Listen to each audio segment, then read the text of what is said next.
तो आज हम लोग जो पहला चैप्टर देखेंगे वो स्टोन एज के बारे में है। The stone age early man chapter number 1 है। देखिए ये मैंने इंट्रोडक्शन क्लास में आपको बताया था और मैं अभी बता दूं कि जो एंशियंट हिस्ट्री के जितने भी नोट्स हैं हमारे वो पूरे पूरे एनसीईआरटी से भी हैं, मेरे नोट्स हैं और प्लस ऑनलाइन सोर्सेज से भी बताए गए हैं। जिन बच्चों के पास, मैं फिर से रिपीट कर दूं, जिन बच्चों के पास नोट्स हैं उनको आप खोल के बैठ जाइए और मेरे साथ साथ जितने भी लेक्चर हैं मैं चैप्टर वाइज पढ़ा रहा हूँ, टॉपिक वाइज पढ़ा रहा हूँ, आप उस चैप्टर को खोलिए और साथ में मेरे पढ़ते रहिए। इससे क्या आसानी होगी, आपको लग रहा है कि कहीं पे नोट्स नहीं पे हैं, कहीं पे टॉपिक नहीं सर ने समझाया है, तो आप उसमें वो ऐड कर सकते हैं, जैसे मैंने आपको इंट्रोडक्शन वीडियो में भी बताया। ठीक है, मैं इसलिए इसको इस तरह पढ़ा रहा हूँ ताकि बहुत ईजिली आप उसको पढ़ सकें, आप डिस्ट्रैक्ट ना हो पाएँ। आप अपनी किताब खोलिए, मैं भी अपना स्क्रीन दिखा रहा हूँ, आप उसको लगातार साथ में पढ़ते रहिए। ठीक है, हम लोग भी चैप्टर नंबर 1 देखेंगे। चैप्टर नंबर 1 है is all about stone age the early one, मतलब कि पुराने जो हमारे पूर्वज थे वो कैसे रहते थे। आसान भाषा में मैं आपको बता रहा हूँ, बहुत ही सिंप्लीफाइड वे में बता रहा हूँ कि स्टोन है मतलब कि जब वो पत्थर का यूज़ करते, मतलब कि अब पहले तो यार टूल वूल वगैरह यूज़ था नहीं, कि ना घर का बर्तन का सामान थे, कि खाना बनाने के लिए या मारने के लिए बंदूक तो थी नहीं। आज से जब 5 लाख साल पहले जो आप देखेंगे तो जब अर्ली ह्यूमंस हुए, जब वो हंटिंग ये गैदरिंग करते होंगे ना, क्योंकि उनको नहीं पता होगा कैसे, ऐसा जो हमारा थ्योरीज है, इवोल्यूशन थ्योरीज है उसके अकॉर्डिंग। ठीक है, तो हम उस स्टोन एज का मतलब क्या हुआ, हम उस एज में जा रहे हैं जहाँ पे स्टोन का सबसे ज़्यादा यूज़ होता है, इसलिए इस चैप्टर का नाम है the stone age the early man, हमारे पूर्वज पहले के कैसे होते थे। ठीक है, इसलिए जिन बच्चों के पास नोट्स है वो बहुत आसानी से समझ जाएंगे, जिनके पास नोट्स नहीं भी है वो परचेज कर सकते हैं, बट अगर नहीं है तो आपने खुद नोट्स बनाइए और मेरे ये लेक्चर से पढ़िए। ठीक है, और खुद का नोट्स आप बनाते रहिए, जो जो मैं स्क्रीन में आपको दिखा रहा हूँ पॉज करके देखते रहिए। ठीक है, ये याद रखिए कि हम लोग, मैंने ये जो नोट्स है ये मोस्टली मैंने जो है वो ओल्ड एनसीईआरटी को बहुत अच्छे से समझाया, ओल्ड एनसीईआरटी में। ठीक है, अच्छा अब ये जो चैप्टर है स्टोन एज के बारे में हम लोग पढ़ेंगे। प्री हिस्टोरिक पीरियड, मैंने बताया ना स्टोन एज मतलब पहले के जो लोग यूज़ करते थे, स्टोन यूज़ करते होंगे ऑफ कोर्स, पहले तो टूल्स वगैरह थे नहीं थे। ठीक है, तो प्री हिस्टोरिक पीरियड मतलब क्या हुआ, प्री हिस्टोरिक पीरियड में 3 हिस्से होते हैं। आप हमेशा याद करके, अब एनसीईआरटी पढ़ने जाएंगे आपको समझ में नहीं आएगा, इसमें मैंने डिटेल में एकदम अलग अलग करके दिया है। ठीक है, पहला होता है पैलियोलिथिक, जिसको कहते हैं ओल्ड। अच्छा, पैलियो को आप तोड़ेंगे तो एक पैलियो प्लस लिथिक आएगा। लिथिक मतलब क्या हुआ, स्टोन, पत्थर, और पैलियो मतलब क्या हुआ, ओल्ड। इसका मतलब पैलियो मतलब हो गया ओल्ड और लिथिक मतलब हो गया स्टोन। तो पहले के पत्थरों के स्टोन के बारे में बताया जा रहा है, इतना याद रखिए, एकदम कॉमन सेंस, एकदम सिंपल लैंग्वेज में। ठीक है, इसको हम कहेंगे ओल्ड स्टोन एज, यहाँ पे मैंने लिखा हुआ ओल्ड स्टोन एज। ठीक है, इसको आप लिख लीजिए। दूसरा आता है मेसोलिथिक, मतलब बीच का एज, पैलियोलिथिक के बाद जो आया था। ठीक है, इसमें भी डेट्स अलग अलग है, मैं आपको बताऊंगा। अब पैलियोलिथिक में ओल्ड स्टोन एज मैं आपको बता चुका हूँ कि क्या कहते हैं, पैलियो मतलब ओल्ड हो गया, लिथिक मतलब स्टोन, मतलब कि जो पुराने पत्थरों की बात की जा रही, पुरानी सभ्यता की बात की जा रही, सिंपल भाषा में। ठीक है, इसके भी 3 हिस्से हैं। अगर आप वैसे देखिए एंशियंट हिस्ट्री में, अगर आप देखेंगे, आप एंशियंट हिस्ट्री को ऑब्जेक्टिफाई मत करिए कि ये इस पीरियड में हुआ था, ये इस पीरियड में, ऐसा नहीं है। ठीक है, हिस्ट्री में हर चीज़ आप ऑब्जेक्टिवली नहीं बोल सकते, ये इस दिन हुआ था, ये इस दिन हुआ था, ये वो उस दिन हुआ था। ठीक है, ये कार्बन डेटिंग जो हमारे जो साइंटिस्ट या आर्कियोलॉजिस्ट ने निकाला है वो उसी टाइम फ्रेम में एक बनाने की कोशिश की। हालांकि कई जगह, अभी आगे हम लोग चैप्टर पढ़ेंगे उसमें, कई जगह तो एक ही, यहाँ पे मेसोलिथिक एज जहाँ पे जिस एरिया में चालू हो गया था वहाँ पे न्यूलिथिक भी चल रहा था, दूसरे एरिया में न्यूलिथिक एरिया था चल रहा था। तो बहुत ही मिक्सअप है, मतलब जहाँ पे पैलियोलिथिक अगर एज होगा तो वहाँ पे मेसोलिथिक भी चल रहा था। तो ऐसा नहीं है, खाली समझने के लिए अलग अलग किया गया। ठीक है, हिस्ट्री को समझने के लिए। तो पहला क्या है, पैलियोलिथिक, जिसको कहेंगे ओल्ड स्टोन एज। इसमें 3 हिस्से हैं, एक अर्ली जिसको हम कहेंगे लोअर पैलियोलिथिक, अर्ली यहाँ लोअर पैलियोलिथिक, दूसरा आएगा मिडिल पैलियोलिथिक, और तीसरा आएगा अपर पैलियोलिथिक, मतलब कि सबसे लेटेस्ट वाला। ये सबसे लेटेस्ट है, इसको कहेंगे हम सबसे लेटेस्ट है। ठीक है, ये लेटेस्ट है, ये मिडिल का है। ठीक है, ये सबसे अर्ली है। ठीक है, ये सबसे अर्ली है। अच्छा, मोटे तौर पे 5 लाख BC से 50,000 BC को हम लोग कहेंगे अर्ली या लोअर पैलियोलिथिक। अगर यूपीएससी में क्वेश्चन आता है, कई बच्चे कंफ्यूज जाएंगे, लोअर मतलब वो समझने लगते हैं जल्दी का, नहीं। जैसे आप ज्योग्राफी पढ़ेंगे, हिमालयस के बारे में पढ़ेंगे, उसमें बहुत सारे बच्चे कंफ्यूज हैं, सेम ऐसे इसमें कंफ्यूजन आती है, ठीक है। तो पैलियोलिथिक ओल्ड स्टोन एज में क्या क्या आएगा, 3 हिस्से होते हैं उसके। पहला है अर्ली पैलियोलिथिक, दूसरा है मिडिल पैलियोलिथिक और तीसरा है अपर पैलियोलिथिक, ठीक है।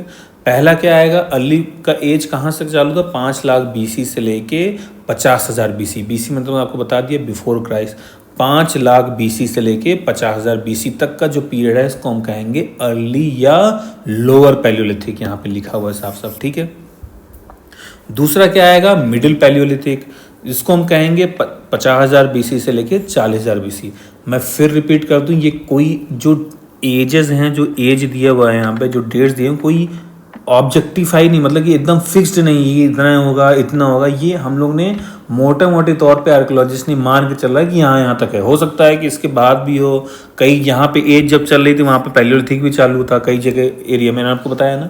अभी हम लोग आगे पढ़ेंगे, ठीक है। तो मिडिल पैलियोलिथिक को 50,000 BC से लेके 40,000 BC तक बोला जाएगा, और अपर पैलियोलिथिक जो सबसे लेटेस्ट है उसको कहेंगे हम 40,000 BC से 10,000 BC। इसी में मॉडर्न ह्यूमंस जो है, जिसको हम होमो सैपियंस कहते हैं, वो अपीयर्ड होना चालू हो गए, ठीक है। तो modern human beings that is Homo sapiens. आप जाके जियोलॉजिकल, आपका जो ज्योग्राफी मैंने एक जियोलॉजिकल चार्ट दे रखा है, उसको जाके आप पढ़िए, उसमें डिटेल मैंने बता रखा है, या तो एनसीईआरटी खोलिए, उसमें जाके पूरा पढ़ सकते हैं, ठीक है।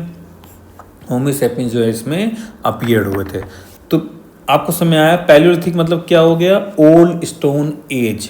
It's come from the 2 Greek words, palaeo मतलब ओल्ड, लिथिक मतलब स्टोन, ये आपको मैं बता चुका हूँ। तो पैलियोलिथिक मतलब क्या हो, earliest period of human history, जो सबसे पहले बीता था। आपको बताया कि हंटर गैदरर्स थे, ऑफ कोर्स पैलियोलिथिक। अभी हम लोग जो पढ़ेंगे आगे भी, टेम्परेरी शेल्टर बनाते थे, स्टोन यूज़ कर सकते थे, वुड यूज़ करते थे, बोन यूज़ कर सकते थे।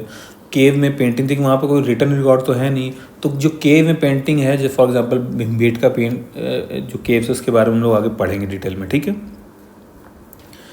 अच्छा, ये पहला हो गया आपका पैलियोलिथिक, ये पहला हो गया। दूसरा क्या होगा, मीजोलिथिक। आप यहाँ देखिए, दूसरा जो है मीजोलिथिक है। प्री हिस्टोरिक पीरियड को अगर डिफाइन करना है, अगर यूपीएससी में क्वेश्चंस आते हैं कि मान लीजिए मेंस में आया या प्रीलिम्स में, तो ऐसे जनरली नहीं पूछता है। अगर स्टेट पीएससी में आ गया, पूछा गया कि आप इसको सॉल्व करिए पहले से आखिरी, आता है ना ऐसा क्वेश्चन कि पहले क्या हुआ था और सबसे लेटेस्ट क्या हुआ था, इस तरह का अगर सीरीज सॉल्व करने का है क्वेश्चन, तो आपको पता होना चाहिए कि पहला इसको हम कहेंगे पैलियोलिथिक, जिसको हम ओल्ड स्टोन एज कहते हैं। इसमें 3 पार्ट हैं, अर्ली या लोअर पैलियोलिथिक जो यहाँ पर लिखा है मैंने, ठीक है। दूसरा है मिडिल पैलियोलिथिक, तीसरा है अपर पैलियोलिथिक जो सबसे लेटेस्ट है 10,000 BC तक, ठीक है। अच्छा, प्री हिस्टोरिक पीरियड का दूसरा हिस्सा आता है मीजोलिथिक एज, इसको हम कहेंगे 10,000 BC से लेकर 6,000 BC। देखिए यहाँ 10,000 BC था ना, जो कि अपर पैलियोलिथिक था। तो मीजोलिथिक मतलब बीच का, मीजो मतलब बीच का, ठीक है। यहाँ पे आप इसको तोड़ के देखिए, बीच का एज के बारे में बताया जा रहा है, ठीक है। इसको कहेंगे 10,000 BC से लेकर 6,000 BC तक बीता है। और तीसरा जो न्यू मतलब एकदम न्यू, जो सबसे नया एज है, वो कहेंगे 6,000 BC से 4,000 BC तक, ठीक है। यहाँ पे आपको देखेंगे कि अब आगे आने वाले चैप्टर्स में, जो आगे वाले टॉपिक्स में हम लोग देखेंगे कि पहले स्टोन सपोज के लिए अर्ली पैलियोलिथिक का स्टोन ऐसे होगा, फिर ये और शार्प होता गया, फिर ये और शार्प और छोटा तक होता गया। देखिए आप एग्जाम्पल देखिए अपने डेली लाइफ में, 90s के जो किड होंगे उनको पता होगा कि टेलीफोन क्या होता था। पहली बार जब टेलीफोन लगा तब मोबाइल नहीं देखा गया था, फिर बड़ा सा नोकिया का छोटा सा बड़ा सा मोटरोला का मोबाइल आया, फिर उसके बाद देखें आप नोकिया का मोबाइल आया, फिर स्क्रीन आई, फिर धीरे धीरे करते करते इतना, अब पहले जो है इतने बड़े बड़े मशीन आती थी, उसको मिनिमाइज़ करते करते करते करते वही चीज़ जैसे कंप्यूटर आता था, बड़े बड़े डेस्कटॉप, बड़े बड़े पीसीज रहते थे, उसके बाद लैपटॉप आया, उसका मिनीचर वर्जन आया, उससे ज़्यादा इफेक्टिव हुआ। तो सेम चीज़ इसी में हमारी लाइफ में आप देखेंगे, इसमें भी यही चीज़ है। टीवी पहले इतने मोटे मोटे आते हैं फ्लैटरॉन, आप देखेंगे टीवी, उसका ट्यूबलाइट कितना बड़े बड़े होते थे, अब एकदम फ्लैट टीवी आते हैं। तो टेक्नोलॉजी बढ़ी तो चीज़ें छोटी होती गई, पतली स्लिम होती गई। इसी तरह यहाँ पे मान लो अगर ये पैलियोलिथिक मतलब कि अर्ली पैलियोलिथिक का है, तो उसका मीजोलिथिक का एज ये ऐसा स्टोन रहेगा, और न्योलिथिक का स्टोन ऐसा रहेगा। स्टोन मतलब कि अब किसी चीज़ को मान लीजिए कोई हंटिंग करके आया, कोई इंसान आया, तो उसको चॉप करना है, तो इससे चॉप ज़्यादा अच्छे से नहीं हो पाएगा, इससे ज़्यादा अच्छे से होगा, इससे और ज़्यादा अच्छे से होगा। तो ये नीलोलिथिक एज है, ये मेसोलिथिक और ये अर्ली पैलियोलिथिक मतलब पैलियोलिथिक एज का है। तो जैसे जैसे बीतता गया टेक्नोलॉजी बढ़ती गई, पत्थरों के आप देखेंगे पत्थरों के जो निकुलापन है, जो यहाँ शार्पनेस है वो बढ़ता गया। तो क्योंकि उन्हें पता चल गया कैसे शार्प करना है, कैसे आग लगानी है, कैसे हंटिंग करनी है, कैसे गैदरिंग करनी है, कैसे आपको क्या कहते हैं खेती कैसे करनी है, ठीक है, ये सब उनको आगे पता होने लगा। ठीक है, तो आपको समझ में आ गया होगा कि इसमें बारे में डिटेल में आपको बता दिया मैं कि प्रीहिस्टोरिक पीरियड 3 पीरियड में बटा हुआ है, पैलियोलिथिक, मेसोलिथिक और नियोलिथिक। ठीक है, अच्छा प्रीहिस्टोरिक पीरियड में आप देखेंगे, अगर एंशिएंट हिस्ट्री को उठा के देखेंगे, कोई रिटर्न रिकॉर्ड नहीं, क्योंकि तो पेपर वगैरह थे नहीं, तो हम कहाँ से ये रिकॉर्ड, हम कार्बन डेटिंग करते हैं, हम क्या कहते हैं डेंड्रोक्रोनोलॉजी मतलब ट्री के रिंग्स जो होते हैं, ट्री के रिंग्स होते हैं उनको गिनते हैं कि ये पहला रिंग है तो मतलब फर्स्ट ईयर यहाँ होगा, फिर दूसरा रिंग है तो दूसरा साल ये होगा, तीसरा साल ये होगा, चौथा साल इसीलिए होगा, इस तरह होगा, मतलब पहले साल ये रिंग होगा, दूसरा साल यहाँ वाले बारिश ज़्यादा हो गया तो इस तरह का रिंग होगा, यहाँ धूप ज़्यादा पड़ी होगी इस तरह का रिंग होगा,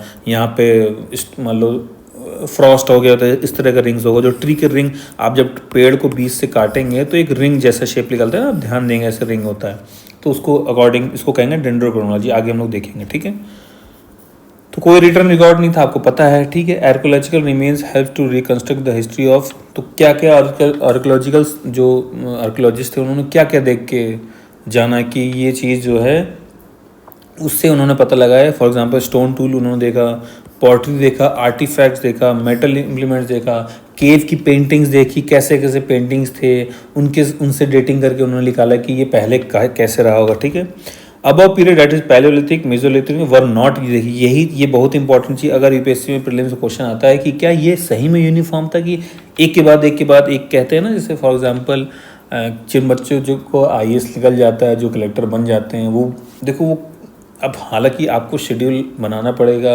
आप क्या कहते हैं हर चीज़ आपको स्टेप बाय स्टेप करनी, लेकिन लाइफ में ऐसा होता नहीं कभी। कई लोग आपको मिलेंगे सक्सेसफुल होने के बाद ये बोलेंगे देखिए मैंने पहले ईयर ये किया था, दूसरे ईयर ये किया था, तीसरे मेरे को सक्सेस, ऐसा नहीं होता है। हर चीज़ यूनिफॉर्म होती है, जो हालांकि सक्सेस में तो लोग उन्हीं की सुनते हैं, लेकिन ऐसा होता नहीं, हर चीज़ में यूनिफॉर्मिटी नहीं होती। तो इसी तरह यहाँ भी है, पैलियोलिथिक, मेसोलिथिक या नियोलिथिक कोई यूनिफॉर्म नहीं है। इसका सबसे पहले मैं जो वीडियो चालू करने के पहले ही लेक्चर चालू करने के पहले मैंने बता दी, ये सब ऑब्जेक्टिफाई नहीं, मतलब कि पता नहीं होता कि ये इसी ईयर हुआ, इसी ईयर, खाली ये अंदाज़े से बताया गया है। हो सकता है कि जब किसी एरिया में पैलियोलिथिक हो, दूसरे एरिया में उसके बगल ही नियोलिथिक, या तो उसी एरिया में ही मिक्स हो रहा हो। कि जैसे आज भी देखेंगे ना, कुछ लोग शहर में रहते हैं, कुछ लोग गांव में रहते हैं, लेकिन रीजन तो एक ही है ना।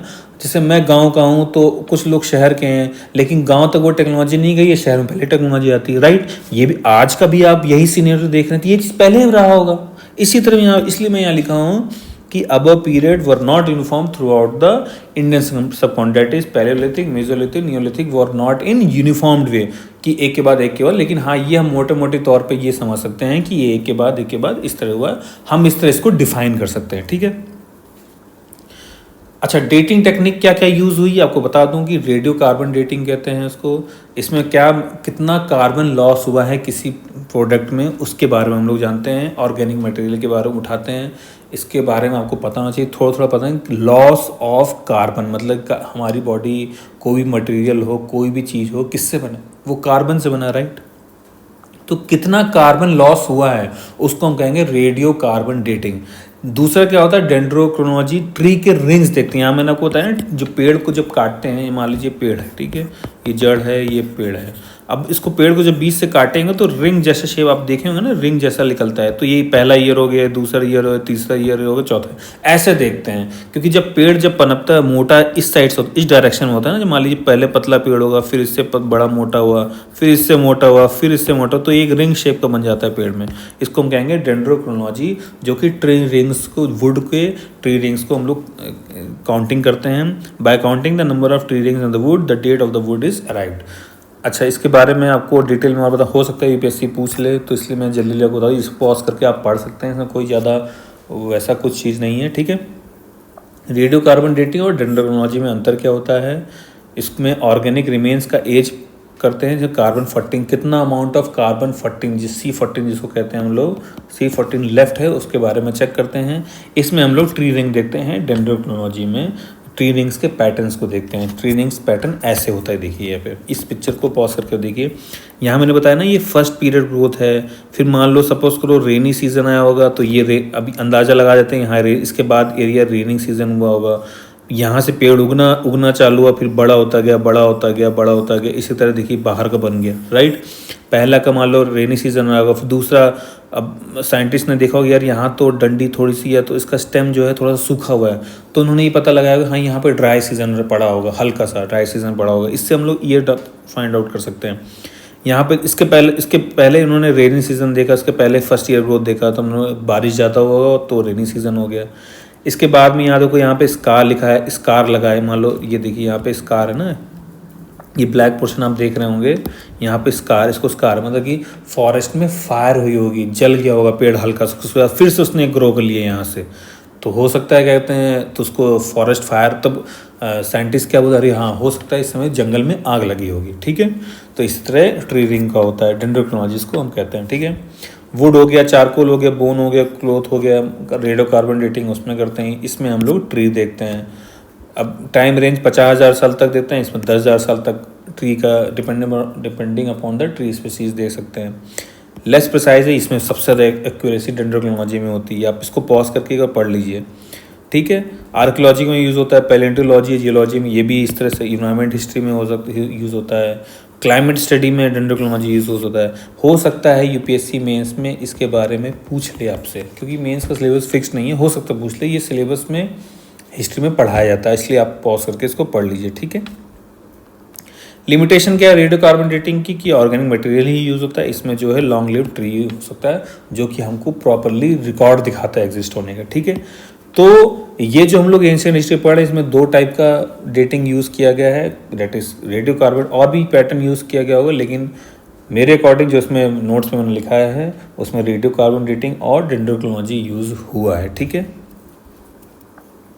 अच्छा देखिए ये सब जो पीरियड आप देख रहे हैं, ये जो मैप देख रहे हैं प्री हिस्ट्री इंडिया के बारे में, इसको पॉज करके आप देखिए, इसके बारे में लोग डिटेल में नीचे पढ़ेंगे, ठीक है।